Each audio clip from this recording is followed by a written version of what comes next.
Hello दोस्तों, आप सभी लोगों का बहुत बहुत स्वागत है। खैर मकदम है आपके अपने YouTube channel rice smart edu पे। कैसे हैं आप सभी लोग? मैं बहुत अच्छा हूँ और बहुत मस्ती में हूँ। आप आज मेरे साथ पढ़ने जा रहे हैं पादप वर्ग यानी प्लांट किंगडम का एक बहुत ही महत्वपूर्ण टॉपिक, और ये है प्लांट टिश्यू, जिसके अंदर हम मेरे स्टेम को आज डिस्कस करेंगे।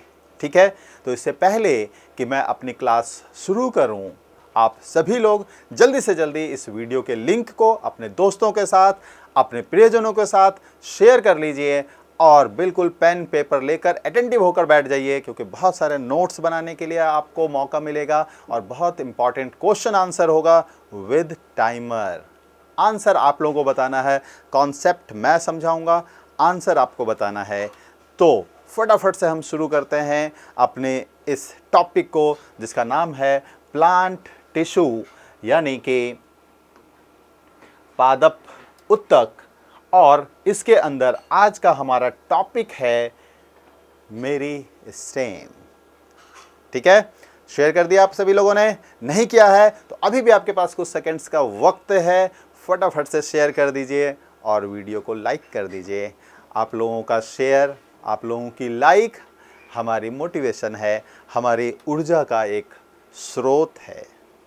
चलिए तो स्टार्ट करते हैं हम अपना आज का धुआंधार टॉपिक मेरी स्टेम, जो कि एक प्लांट टिश्यू है यानी पादप उत्तक है। तो इससे पहले कि हम जरा इसका क्या है डेफिनेशन, इसकी परिभाषा क्या है, हम जरा देखते हैं। तो पहले हमने देखा कि सजीव जगत की जो सबसे छोटी इकाई है हम उसे कहते हैं कोशिका यानी कि सेल। ठीक है, सजीव जगत की यानी लिविंग वर्ल्ड की। और सेल के बाद अगर हम देखें तो हमारा आता है टिश्यू यानी कि उत्तक, और उसके बाद जब टिश्यू की ग्रुपिंग होती है, जब टिश्यू का एक समूह बनता है, तब हमारा बन के तैयार होता है ऑर्गन यानी कि अंग। ठीक है, और जब बहुत सारे ऐसे अंग और ऑर्गन्स मिलते हैं तब तैयार होता है ऑर्गन सिस्टम, और ऐसे जब बहुत सारे अंग तंत्र यानी ऑर्गन सिस्टम्स हमारे मिलते हैं तब जाकर निर्माण होता है एक ऑर्गेनिज्म का यानी एक जीव का। ठीक है, जैसे अगर हम बात करें इंसानों की, जो कि हम बहुत आसानी से समझ सकते हैं, तो हमारा सेल के समूह से बना टिश्यू, जब ऐसा एक टिश्यू का समूह मिलता है तब वो बनाता है, यानी उत्तकों का एक समूह जब मिलता है तब वो बनाता है ऑर्गन। तो अब हम यहाँ बात कर लेते हैं, जैसे टंग है, ओइसोफेगस यानी कि खाने की नली है, फिर स्टमक यानी अमास है, छोटी आंत, बड़ी आंत यानी small intestine, large intestine, rectum यानी मलाशय, लीवर यानी कि यकृत, और ऐसे कई सारे। तो अब ये सारे बन गए ऑर्गन।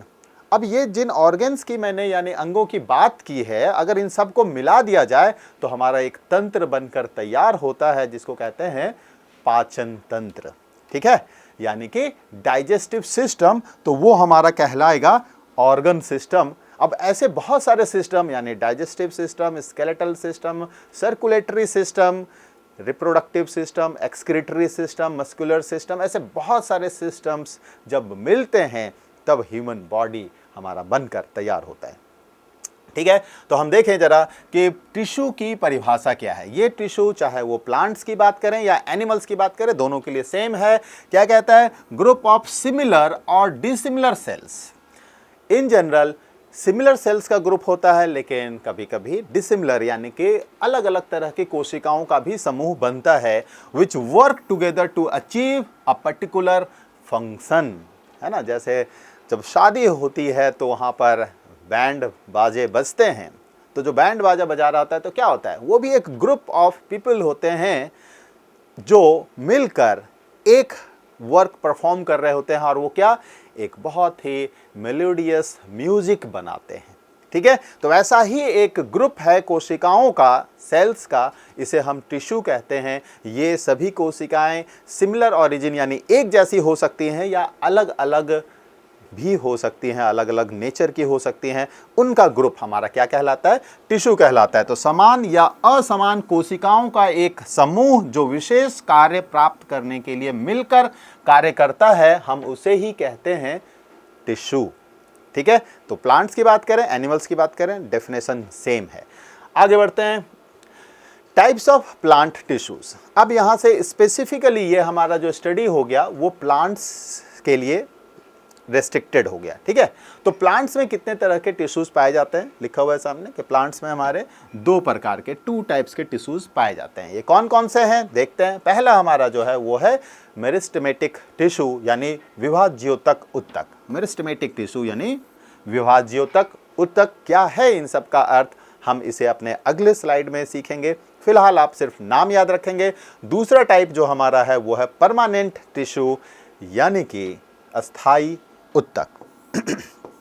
ठीक है, तो ये 2 विशेष, मुख्यतः 2 प्रकार के ये हमारे प्लांट के टिश्यूज हैं।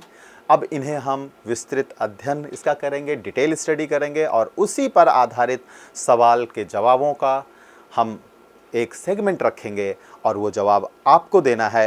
फटाफट से कमेंट बॉक्स में आप उसका टाइप करेंगे जवाब, और सही है कि नहीं होगा वो जवाब आपको 15 सेकंड के अंदर पता चल जाएगा।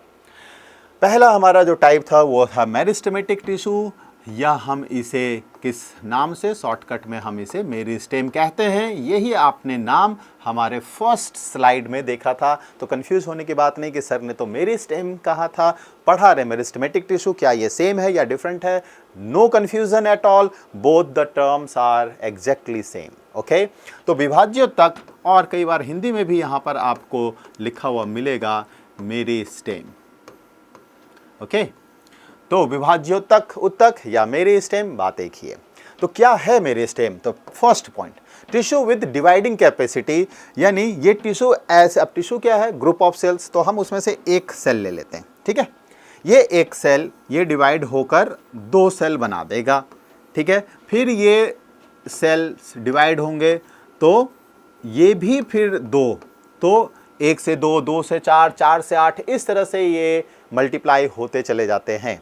लेकिन लेकिन लेकिन थोड़ा सा पॉज लेना है, थोड़ा सा स्टेबल होना है यहाँ पर। अब हम यहाँ देखते हैं कि क्या है बेसिकली यहाँ। ये तो हमने देखा कि माइटोसिस, जैसे ये दूसरा टर्म आपको लिखा है कि डिवाइड्स बाय माइटोटिक डिवीजन, यानी समसूत्री विभाजन द्वारा हमारे प्लांट के कोशिकाओं का यानी प्लांट सेल्स का नंबर बढ़ता है, टिश्यूज डिवाइड करते हैं। ये मेरिस्टेमेटिक टिश्यू की बात कर रहे हैं। तो मेरिस्टेमेटिक टिश्यू एक ऐसा टिश्यू है जिसमें विभाजन की क्षमता है, और ये विभाजन जो होता है वो समसूत्री विभाजन के द्वारा विभाजित होते हैं, जिसमें हम क्या देखते हैं? 1 से 2, 2 से 4 ऐसा बनता है। लेकिन जब हम बात करें मेरिस्टेमेटिक टिश्यू की, तो ये समझ लो कि एक ये सेल है, इस टिश्यू का एक मेंबर, ये जब डिवाइड होता है तो 1 से 2 बना देता है, जिसमें से एक फर्दर डिवाइड होके 2 बनाता है, लेकिन जो उसमें दूसरा होगा वो डिवाइड नहीं करेगा। मतलब 1 से 2 तो बना, लेकिन अगले स्टेप में भी सिर्फ कोई एक ही सेल उसमें से डिवीजन में इन्वॉल्व होगा, दूसरा हमारा एक अस्थाई कोशिका के रूप में बैठ जाएगा, यानी दूसरे के पास अब विभाजन की कोई क्षमता नहीं रह गई।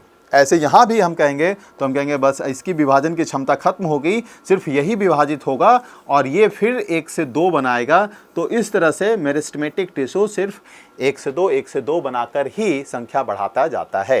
अब ये जो विभाजन नहीं हो रहा है जिन सेल्स का, इन कोशिकाओं का समूह, इन ग्रुप ऑफ सेल्स, इन्हें ही हम कह देते हैं परमानेंट टिश्यू यानी अस्थाई उत्तक। यानी अस्थाई उत्तक क्या हो गए? ऐसे कोशिकाओं का समूह जिसमें विभाजन की क्षमता यानी डिवीजन की क्षमता नहीं है। मेरिस्टेमेटिक टिश्यू ऐसे हैं जिनमें डिवीजन की क्षमता है। नेक्स्ट और क्या है? तो ये कि after division 1 daughter cell remains with the dividing capacity, है ना। अभी जैसे बताया कि 1 से 2 सेल बनेगा, वो संतति या डॉटर सेल्स कहलाते हैं। ठीक है, उसमें से एक हमारा डिवाइड करेगा फर्दर, लेकिन दूसरा जो है वो बिल्कुल मैच्योर हो चुका होगा, एक अस्थाई आकार ले चुका होगा और वो बनाएगा हमारा अस्थाई उत्तक यानी कि परमानेंट टिश्यू। ठीक है, while the other daughter cell lost its dividing capacity and becomes a permanent tissue, है ना। क्षमता, एक संतति कोशिका में विभाजन की क्षमता रहेगी, जबकि दूसरी संतति कोशिका में विभाजन की क्षमता नहीं रहती और वह एक अस्थायी ऊतक में बदल जाता है। ठीक है, यहाँ तक आप लोगों को समझ में आया? बहुत अच्छी बात है। आगे बढ़ते हैं। अब नेक्स्ट और भी इंपॉर्टेंट पॉइंट जो हमारे मेरिस्टेमेटिक टिश्यू के लिए है वो क्या है? विभाज्योतक ऊतक में क्या है कि ये केवल पौधों के विशिष्ट क्षेत्रों में ही मौजूद होते हैं। तो एक याद रखिएगा, जब हम बात करते हैं प्लांट ग्रोथ और एनिमल ग्रोथ की, तो प्लांट ग्रोथ इनफाइनाइट टाइम के लिए होता है, यानी लाइफ टाइम जब तक वो जिंदा रहता है उसमें ग्रोथ होता रहता है। लेकिन एनिमल्स में एक पर्टिकुलर एज तक ही ग्रोथ होता है, उसके बाद फर्दर ग्रोथ नहीं होता। ये एक मेजर डिफरेंस है प्लांट और एनिमल के ग्रोथ में। ठीक है, तो कहता है कि प्लांट्स के विशिष्ट क्षेत्रों में, यानी कुछ स्पेसिफिक रीजन्स होते हैं, ये मेरिस्टेमेटिक टिश्यू सिर्फ उन्हीं स्पेसिफिक रीजन्स में प्रेजेंट होते हैं, हर जगह नहीं होते, यानी प्लांट्स के हर बॉडी पार्ट्स में नहीं होते।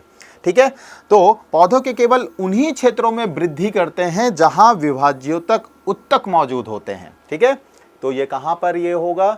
जहां पर मेरिस्टेमेटिक टिश्यूज होंगे, मेरिस्टेम होंगे, विभाज्योतक ऊतक उपस्थित होंगे, सिर्फ प्लांट्स के उन्हीं क्षेत्रों में, उन्हीं रीजन्स में ग्रोथ होगा, बाकी का जो प्लांट्स का पार्ट है वहां ग्रोथ नहीं होगा।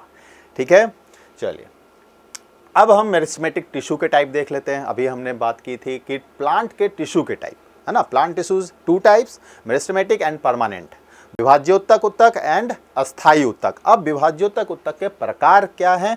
तो आप देख पा रहे हैं 3 प्रकार के हैं। पहला हमारा जो है वो है एपिकल मेरिस्टेम, यानी शीर्षस्थ विभाज्योतक ऊतक।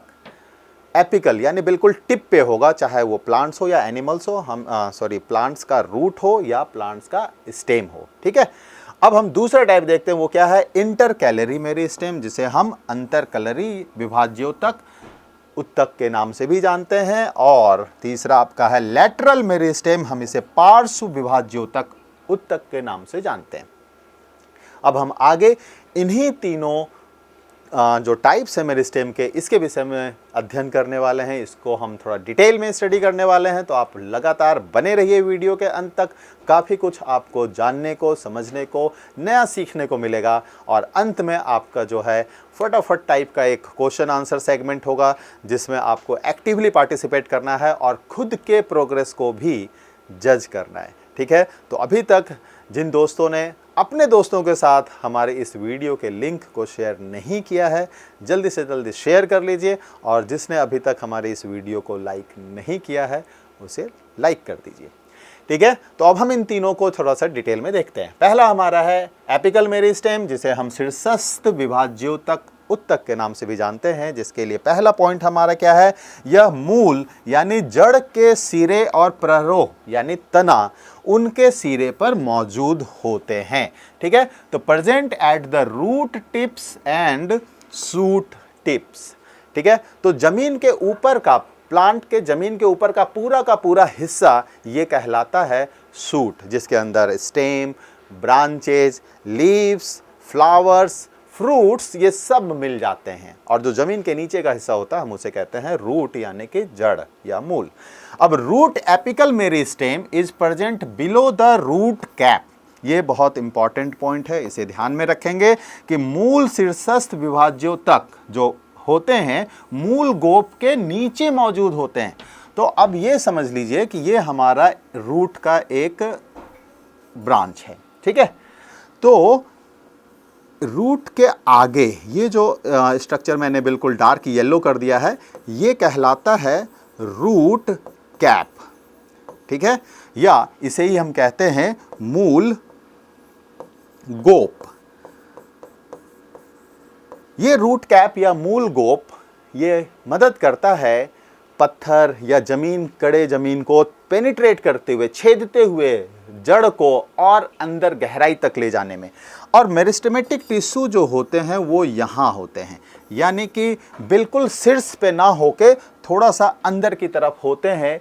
तो मूल गोप सबसे आगे होता है, ठीक उसके पीछे हमारा जो होता है रूट एपिकल मेरिस्टेम, यानी कि मूल शीर्षस्थ विभाज्योतक उत्तक उपस्थित होता है। लेकिन अगर हम बात करें स्टेम यानी तने की, तो वो बिल्कुल शीर्ष पे रहता है, क्योंकि तने को हवा में फैलना है, उसको मिट्टी के अंदर जहाँ पत्थर भी आ सकते हैं, ईंट भी आ सकती है, मिट्टी काफ़ी कड़े हो सकते हैं, उनको पेनिट्रेट करते हुए आगे नहीं बढ़ना है। तो ये मूल गोप का मेन काम, यानी कि रूट कैप का जो मेन काम है वो क्या है? पेनिट्रेट करते हुए रूट्स को, जड़ों को और गहराई तक लेके जाना। और ठीक इसके ऊपर की तरफ होता है हमारा एपिकल मेरिस्टेम। चूंकि ये रूट में उपस्थित है इसलिए इसको रूट एपिकल मेरिस्टेम या फिर मूल शीर्षस्थ विभाज्योतक उत्तक के नाम से जानते हैं, जो पूरी तरह से शीर्ष पे ना होके एक कदम पीछे होता है। ठीक है, तो they are helpful in increasing the length of the roots and the stems. ये जड़ों और तनों की लंबाई को बढ़ाने में सहायक होते हैं। ठीक है, तो ये मेरिस्टेम की जो एपिकल मेरिस्टेम है, इनकी एक्टिविटी से पौधों के तनों की लंबाई और जड़ों की लंबाई बढ़ती है। आप लोगों ने कभी बचपन में या बड़ों में भी देखा होगा कि कोई पौधा अगर बढ़ रहा है, अभी भी जैसे सीजन आने वाला है मेरीगोल्ड का, गेंदे के फूलों का सीजन, डालिया आ रहा है, तो आप देखेंगे उसका ऊपर है ना, तो ये मान लो प्लांट हमारा ग्रो कर रहा है ऊपर की तरफ, और आप यहाँ से इसके टिप को कट कर दीजिए तो फिर इसकी लंबाई बढ़नी जो है बंद हो जाती है, लेकिन फिर इसमें से ब्रांचेज आने शुरू हो जाते हैं, ब्रांचेज ज़्यादा आने लगते हैं। ठीक है, तो आपने जब ऊपर का टिप इसका तोड़ दिया तो बेसिकली क्या किया, जो स्टेम में यानी कि सूट टिप पर जो हमारा एपिकल मेरिस्टेम था, आपने उसको तोड़ के हटा दिया। अभी जैसे बात हमने की, मेरिस्टेम एक स्पेसिफिक रीजन में उपस्थित होता है, तो वो एपिकल मेरिस्टेम एपिकल रीजन में था, शीर्षस्थ रीजन में था, क्षेत्र में था। आपने जब उस शीर्ष को तोड़ के हटा दिया तो एपिकल मेरिस्टेम का लॉस और प्लांट की लंबाई के बढ़ना रुक गया। ठीक है, नेक्स्ट इंटरकैलरी मेरिस्टेम, जिसे हम अंतरकलरी या अंतर्वेशी विभाज्योतक उत्तक के नाम से भी जानते हैं, है ना। अब जैसे समझ लीजिए, ये मैं एक डायग्राम बना रहा हूँ, ये कुछ हद तक मेरे ख्याल से आप लोग समझ जाएंगे कि ये किस चीज़ का है। हमारे कैमरामैन मनोज जी हैं बैठे हुए, एक बार मनोज जी से भी कहूँगा कि मनोज जी आप एक बार ज़रा बताएं कि ये किस चीज़ का मैंने बनाया है। गन्ना, हमारे मनोज जी ने बताया गन्ना, बहुत सुंदर। इसका मतलब है कि मैं कुछ ड्रॉ कर लेता हूँ कि समझ में आ जाए। ठीक है, शुगर केन, शुगर केन के जूस से हमें मिलता है सुक्रोज, जिसे हम कहते हैं केन शुगर यानी कि सुक्रोज। ठीक है, और इसका ऑफिशियल नेम सैकरम ऑफिसिनेरम। ठीक है, हमने बात की थी अपने पहले क्लास में। तो botanical name, scientific name saccharum officinarum. तो गन्ने में ये गांठें होती हैं। ठीक है, यहाँ से आप देखेंगे थोड़ी थोड़ी सी जड़ निकली होती है, यहाँ से थोड़ी थोड़ी सी ये जड़ निकली होती है। अभी क्या होता है ना कि ये स्टेम है, तो इस गांठों की जगह को हम इसे कहते हैं नोड, और ये भी जो गांठ है ये भी कहलाएगी आपकी नोड, और इन नोड के बीच जो ये जगह है ये हमारा कहलाता है इंटर नोड, यानी दो नोड के बीच की जगह। ठीक है, तो इंटर नोड। तो ये जो इंटर कैलरी, इंटर मतलब होता है इन बिटवीन, है ना। अगर हम बात करें ऐसे तो इंटर का मतलब होता है इन बिटवीन, यानी के बीच में। जैसे आप लोगों ने कभी हो सकता है कि inter school championship, inter college championship, inter state championship खेला होगा। तो इंटर स्कूल तो ऐसा तो नहीं था ना कि उसमें स्कूल के ही बच्चे आपस में लड़ते भिड़ते थे गेम्स के अंदर, नहीं। इंटर स्कूल मतलब अलग अलग स्कूल के बच्चे गेम में पार्टिसिपेट करने के लिए आते थे। ठीक है, तो ये हमारा इंटर का मतलब उनके बीच में। तो इंटर कैलरी, तो यहाँ पर क्या होता है कि ये जो इंटर कैलरी हमारा मौजूद होता है ये यहाँ पर नोड्स के ऊपर यहाँ प्रेजेंट होता है। ठीक है, तो ये हमारा इंटर कैलरी मेरिस्टेम है। ये क्या है? Intercalary meristem. अब ये क्या करता है? तो ऑब्वियसली जब मेरिस्टेम है तो इनकी कोशिकाओं में, सेल्स में डिवीजन होगा, विभाजन होगा, तो इसके जो नोड्स के बीच का डिस्टेंस है ना, ये बढ़ेगा। तो अब यहाँ एक बात फिर आती है, एपिकल मेरिस्टेम को जब हमने तोड़ा तो मैंने बताया कि प्लांट की लंबाई, जो उसकी लेंथ है, वो बढ़नी बंद हो जाएगी। ठीक है, हाँ, तेजी से लंबा नहीं होगा, लेकिन क्या होगा, ये जो इंटरकैलरी मेरिस्टेम है, जो कि हमारे गांठों के पास यानी नोड्स के पास उपस्थित होता है, प्रेजेंट होता है, इसकी एक्टिविटी से क्या होता है, इन दोनों गांठों के बीच का डिस्टेंस बढ़ता है। तो क्या होगा कि थोड़ी बहुत तो प्लांट्स की लंबाई बढ़ जाएगी, है ना। तो गन्नों में भी जो लंबे गन्ने होते हैं वो इंटरकैलरी मेरिस्टेम के हाइपर एक्टिविटी यानी ज़्यादा एक्टिव होने की वजह से दोनों के गांठों के बीच की दूरी बढ़ने लगती है। ठीक है, तो these are present at the base of the leaves और internodes on either side of the node. Either side यानी ये ऊपर भी नीचे भी हो सकते हैं।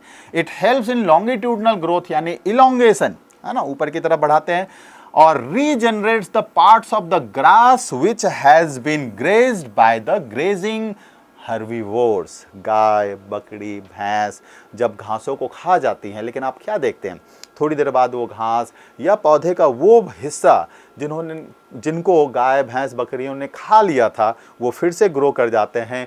वहाँ अब एपिकल मेरिस्टेम नहीं है क्योंकि ऊपर का सिरा तो खा लिया गया है, बट इंटरकैलरी मेरिस्टेम अभी भी उपस्थित है। इससे क्या होता है कि उनके लंबाई में वृद्धि होती रहती है। तो हम क्या देखते हैं, थोड़ी दिनों बाद घास फिर से लंबे हो जाते हैं। ठीक है, तो ये टहनियों, पत्तियों या इंटरनोड्स यानी नोड्स के दोनों ओर आधार पर मौजूद होते हैं। ये पौधों की अनुदैर्ध्य वृद्धि यानी लंबाई में मदद करता है। और सबसे इंपॉर्टेंट ये टॉपिक जिस पे क्वेश्चंस आने की संभावना ज्यादा है कि घास के उन हिस्सों को पुनर्जीवित करता है जिन्हें शाकाहारी जीवों द्वारा खाया जा चुका होता है। ठीक है, तो आप में से कई ऐसे बच्चे होंगे जो गांव से, कस्बों से संबंधित होंगे, वो इस बात को अब अच्छे तरीके से समझ चुके होंगे कि जब गाय, भैंस, बकरियां, भेड़ जब घास को या छोटे पौधों को चढ़ जाती हैं, फिर से उनमें नई पत्तियां और नए ब्रांचेस निकलती हैं, तो उसमें हेल्प करता है इंटरकैलरी मेरिस्टेम। तीसरा टाइप जो हमारा है वो है लैटरल मेरिस्टेम यानी पार्श्व विभाज्योतक उत्तक। पार्श्व, तो ये हमारा स्टेम है, ये हमारी गांठें हैं, तो पार्श्व यानी इस तरफ, साइड में, है ना, साइड में, तो ये साइड की तरफ बढ़ता है। तो अभी क्या होगा, ये साइड में इधर की तरफ और ये इधर की तरफ बढ़ाएगा। तो आप देखो, आम का पौधा जब हम लगाते हैं शुरू में बिल्कुल पतला सा उसका डंडा सा स्टेम होता है, लेकिन धीरे धीरे इतना बड़ा मोटा हो जाता है कि हम उसे अपने पूरी बाहों में भर भी नहीं सकते। ठीक है, तो वो साइड का ये लैटरल मेरिस्टेम, पार्श्व विभाज्योतक उत्तक, इनकी वजह से उनकी मोटाई बढ़ती जाती है। तो लंबाई बढ़ाने में एपिकल मेरिस्टेम मदद करता है, इंटरकैलरी मेरिस्टेम भी लंबाई बढ़ाने में मदद करता है, लेकिन जो लैटरल मेरिस्टेम है ये मोटाई बढ़ाता है, ग्रोथ विड्थ बढ़ाता है। ठीक है, तो these are present on the lateral sides of the stem and roots, helps in increasing the girth of the root and the stem. For example cambium and cork cambium. हम इसे secondary meristem के नाम से भी जानते हैं। Meristem, secondary meristem यानी द्वितीयक मेरिस्टेम। क्यों? क्योंकि ये थोड़े बाद में पौधों के अंदर ग्रो करना शुरू होता है। और इसके पहले जो हमने पढ़ा एपिकल और इंटरकैलरी मेरिस्टेम, हम उसे कहते हैं प्राथमिक मेरिस्टेम यानी कि प्राइमरी मेरिस्टेम। ठीक है, तो कैम्बियम, कॉर्क कैम्बियम, ये सभी उदाहरण हैं, एग्जाम्पल हैं लैटरल मेरिस्टेम के यानी पार्श्व विभाज्योतक उत्तक के। तो ये तीन प्रकार थे मेरिस्टेम के। तो शुरू से हमने क्या पढ़ा कि टिश्यू किसे कहते हैं, पादप उत्तक यानी प्लांट टिश्यू के कितने प्रकार हैं। फिर हमने मेरिस्टेमेटिक टिश्यू यानी मेरिस्टेम विभाज्योतक उत्तक को पढ़ा, फिर उसके प्रकार पढ़े कि तीन प्रकार के होते हैं। फिर हमने उस प्रकार में एपिकल मेरिस्टेम पढ़ा, लैटरल मेरिस्टेम पढ़ा और इंटरकैलरी मेरिस्टेम पढ़ा। तो ये हमने 7 टॉपिक इसके अंदर कवर किया। यहाँ हमारा मेरिस्टेमेटिक टिश्यू के सभी इंपॉर्टेंट पॉइंट्स कवर अप हो जाते हैं। लेकिन दूसरा टाइप जो बचा हुआ है परमानेंट टिश्यू यानी अस्थाई उत्तक, मैं उसे भी जल्द आपके साथ शेयर करूंगा, इंतजार कीजिएगा। फिलहाल अब हमारा सेक्शन शुरू होता है क्वेश्चन आंसर सेगमेंट का, प्रश्नोत्तरी विभाग का। आप लोगों ने टॉपिक को बहुत अच्छे से समझ लिया है, सीख लिया है, अब उसको जज करने की बारी है। आप खुद उसको जज करेंगे, देखेंगे कि मेरा कॉन्सेप्ट कितना क्लियर हुआ है। स्टार्ट, तैयार हैं? Are you all ready with this question answer segment? Very good, चलिए स्टार्ट करते हैं question answer segment. First question, याद रखिएगा क्वेश्चन के ऑप्शंस आएंगे, जैसे ही चारों ऑप्शन हाईलाइट हो जाएगा हमारा टाइमर चलना शुरू हो जाएगा। 15 सेकंड का टाइमर होगा, 15 सेकंड में आपको इसका जवाब देना होगा। चलिए जी, तो पहला क्वेश्चन आ गया हमारा, meristematic tissue in plants are. पादपों में मेरिस्टेमी उत्तक यानी विभाज्योतक होते हैं, कहाँ होते हैं या किस तरह के होते हैं? Localised and permanent, not limited to certain regions, localised and dividing cells, या फिर ग्रोइंग इन वॉल्यूम, यानी कि क्या मेरिस्टेमेटिक टिश्यू स्थानीय और अस्थायी होते हैं, कुछ ही क्षेत्रों तक सीमित नहीं रहते, स्थानीय होते हैं और विभाजित होने वाली कोशिकाएं होती हैं, या आयतन में वृद्धि, है ना, उसका मोटाई बढ़ाने में, इन सबों में वृद्धि में मदद करता है, क्या इसमें करता है? तो बताइए कि स्थानीय यानी लोकलाइज्ड एक जगह होते हैं, तो एक निश्चित क्षेत्र में तो जरूर होते हैं, लेकिन क्या ये अस्थायी होते हैं? नहीं होते हैं। टाइमर आपका चल रहा है, खत्म होने वाला है, रेड लाइट आ चुका है और ये हुआ आपका टाइम अप। सही आंसर कि लोकलाइज्ड हैं और इसमें विभाजित होने की क्षमता भी होती है। उम्मीद है कि ये एक इंटरेक्टिव प्रेजेंटेशन आपको अच्छा लगा होगा। कमेंट करके ज़रूर बताइएगा, कमेंट ज़रूर कीजिएगा, मुझे आपके कमेंट का बेसब्री से इंतज़ार रहेगा। ठीक है, चलिए नेक्स्ट अगले सवाल की तरफ बढ़ते हैं। हमारा अगला सवाल क्या है? तो वो है, on the basis of dividing capacity plant tissues can be classified into. विभाजन की क्षमता के आधार पे पादप उत्तकों को कितने वर्गों में बांटा गया है? बहुत ही आसान सा क्वेश्चन, फटाफट से आंसर आने चाहिए जल्दी से। चौथा ऑप्शन आपके सामने आ रहा है कि 4 टाइप्स यानी 4 प्रकार, और टाइमर आपका शुरू हो चुका है यहाँ पे। तो टाइमर जैसे ही आपका हुआ तो क्या हम देख रहे हैं कि ये 2 प्रकार का होगा। तो दूसरा क्वेश्चन आ रहा है आपके स्क्रीन पे अब, on the basis of dividing capacity plant tissues can be classified into, यानी विभाजन करने की क्षमता के आधार पर पादप उत्तकों को कितने वर्गों में बांटा गया है? और ऑप्शंस रहे ये आपके सामने, हाई 1 टाइप, 2 टाइप, 3 टाइप्स या 4 टाइप्स। बहुत सोच समझ के खेलिएगा, सही से आंसर दीजिएगा। हाई, टाइमर आपका स्टार्ट हो चुका है, टिकटॉक जी चल चुके हैं, छुई मुई जी चल चुके हैं कौन बनेगा करोड़पति तो नहीं खेल रहे, लेकिन चलिए। तो हमारे टिकटॉक जी, छुई मुई जी, है ना, ये अमिताभ बच्चन जी कौन बनेगा करोड़पति में इस्तेमाल करते हैं। मैंने वहाँ से उनसे ये वर्ड्स लिए हैं, उनका बहुत बहुत आभार हमें नए शब्द देने के लिए। टाइमर अप, और ये है 2 टाइप्स। ये कौन से 2 टाइप्स हैं? तो ये हैं मेरिस्टेमेटिक यानी विभाज्योतक उत्तक, और परमानेंट टिश्यू यानी अस्थायी उत्तक। बहुत सुंदर। अब आपके स्क्रीन पे आने वाला है तीसरा क्वेश्चन, बहुत ध्यान से देखेंगे और अच्छे से खेलेंगे, अच्छे से जवाब देंगे। तो तीसरा सवाल ये रहा आपके सामने, the tissues responsible for the growth of plants is called. Plants पौधों की वृद्धि के लिए जो उत्तरदायी उत्तक हैं वो कौन से हैं? पहला आपका परमानेंट टिश्यू यानी अस्थायी उत्तक, दूसरा फ्लोएम, तीसरा हमारा जाइलम, और चौथा हमारा है मेरिस्टेमेटिक टिश्यू, मेरिस्टेमी उत्तक, या इसे ही हम कहते हैं विभाज्योतक। टाइमर आपका चल चुका है, जल्दी से बताइए।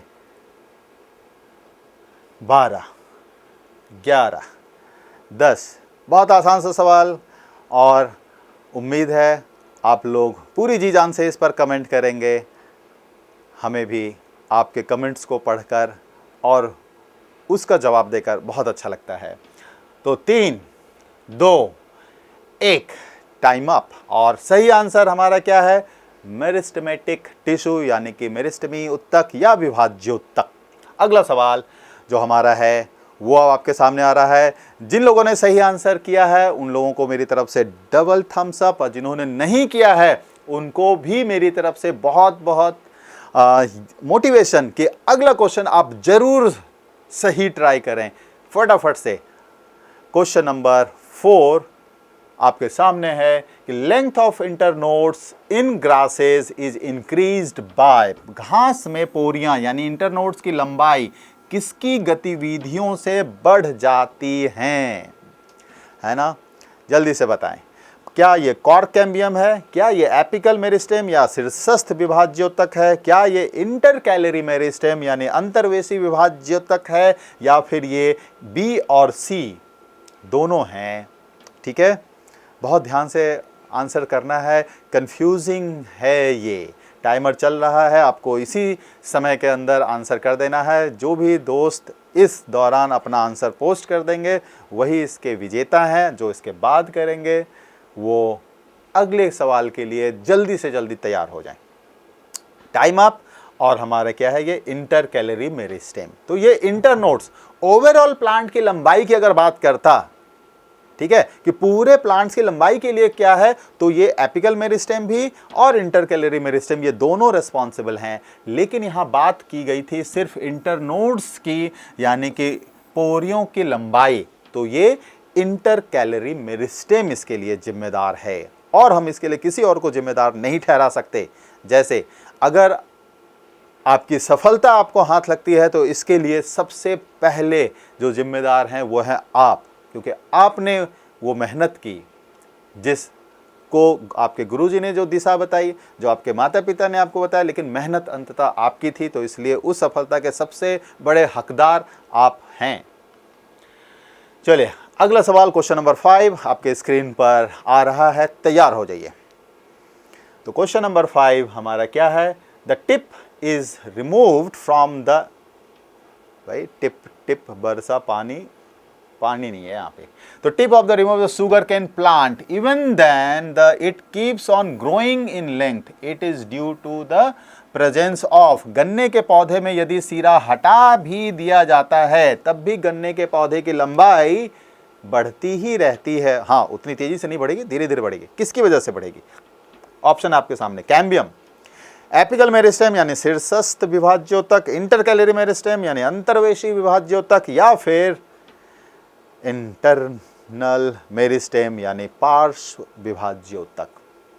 और अब आपके पास सिर्फ रह गया है लास्ट के 3 सेकंड्स। जिन्होंने भी जवाब नहीं दिया फटाफट से जल्दी कमेंट कीजिए और ये आपका टाइम हो गया अप। सही आंसर हमारा है इंटरकैलरी मेरिस्टेम। क्यों? क्योंकि अगर आपने उसके सिरे को हटा दिया तो इसका मतलब ये हुआ कि वहां से एपिकल मेरिस्टेम को हटाया जा चुका है। अगर फिर भी लंबाई बढ़ रही है तो वो सिर्फ इंटरकैलरी मेरिस्टेम की एक्टिविटी से बढ़ रही है।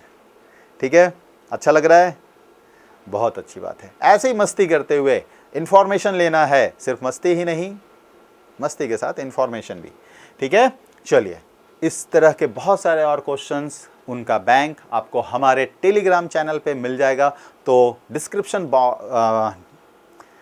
टेलीग्राम चैनल पे मिल जाएगा, तो डिस्क्रिप्शन बॉक्स में जाकर हमारे टेलीग्राम चैनल को ज्वाइन कीजिए और हमारे साथ लगातार बने रहने के लिए राइस स्मार्ट एडू जो आपका अपना यूट्यूब चैनल है उसको सब्सक्राइब कर लीजिए, हमारे वीडियोस को लाइक कीजिए, अपने दोस्तों के साथ शेयर कीजिए, क्योंकि खुशियां और ज्ञान बांटने से बढ़ती है। मैं के राहुल, आपका बायोलॉजी और केमिस्ट्री मेंटर, जल्द आपसे फिर मिलूंगा। आपके उज्जवल भविष्य की कामनाओं के साथ मैं अभी विदा लेता हूं।